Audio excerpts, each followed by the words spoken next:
Hi guys, how are you doing? Today we are back in the kitchen. It's another cooking week and I feel like we've done a lot of sweet things over the past few sessions, so today we're going to go for a more savoury option. So I thought it would be really good today if we made some oven crisps.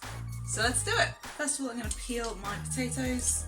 I found different recipes that tell you to use different types of potatoes, but I only have jack potatoes, so I'm just going to use those and see what happens. For the next bit we are going to be cutting, so do make sure that you have adult permission or adult supervision to do this, and I'm going to try to cut them into 1/8 of an inch slices, no bigger than about that. I've now got a pan of water which is just boiling, and when it's ready we are going to put all of the potato slices in there to boil for 3 to 5 minutes.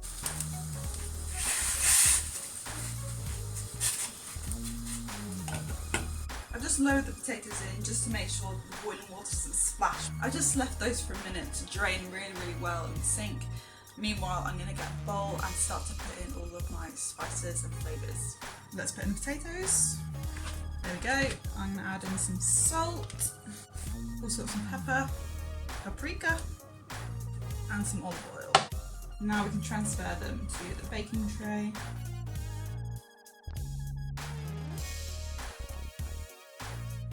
Now we can put those in the oven for 15 minutes. So while we're letting those cook, I just thought it would be good to talk about our little message of the day. And I've been asking God what he thinks that I should be talking about. And I just feel in my heart that we've been in lockdown for a long time now, and a lot of us are just quite fed up and we're really lacking motivation.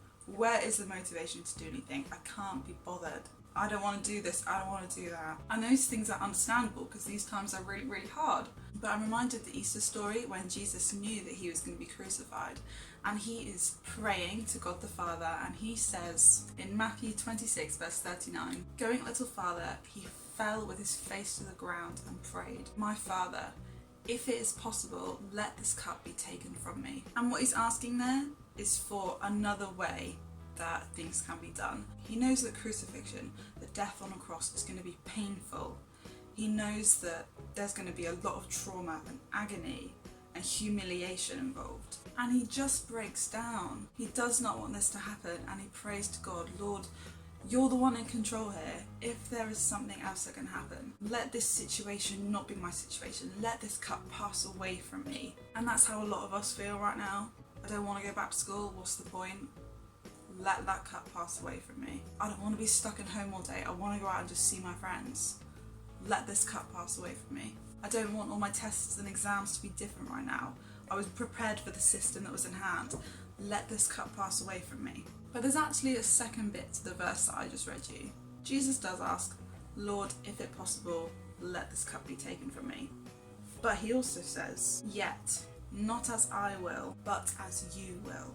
And that means that ultimately, Lord, this isn't about me and what I want. You know so much better what is going to be good for me, even when I can't see it, even when I can't tell. This is down to you, and I want you to have total control. But for us, it's really easy to say the first bit of what Jesus said, and the second bit, giving God the control and the authority and letting him choose, not so easy. But most of us know the Easter story, and we know that Jesus did go through with the crucifixion. He was obedient to God. And I don't know what God's telling you right now. I don't know if he's telling you, you should go to school, you should do this, you shouldn't do that. I don't know the answers. But I do know that sometimes it's really easy to forget what God is saying, because it's easier just to choose what we want to do. But a big part of maturing as a person is choosing things that aren't always the easiest, but choosing the things that we know that we need or that are good for us. When we're really young, it might be learning to eat our vegetables, even though they're a bit gross. And right now it's probably more to do with being motivated to do our schoolwork, even though it's really hard working at home and we can't be bothered and we'd way rather be going out and doing something else. So do be thinking about this personally for your own situation. Keep going. Try and find the motivation within you. I know it's hard. My heart is really with you guys. But this is not forever. Good things are going to come after this wave of difficult, hard times. And actually, good things are already here. They're just a bit hidden, not that obvious. So you might have to do a bit of looking and a bit of thinking to find them. But you are certainly not forgotten about. Look at those. They look so good.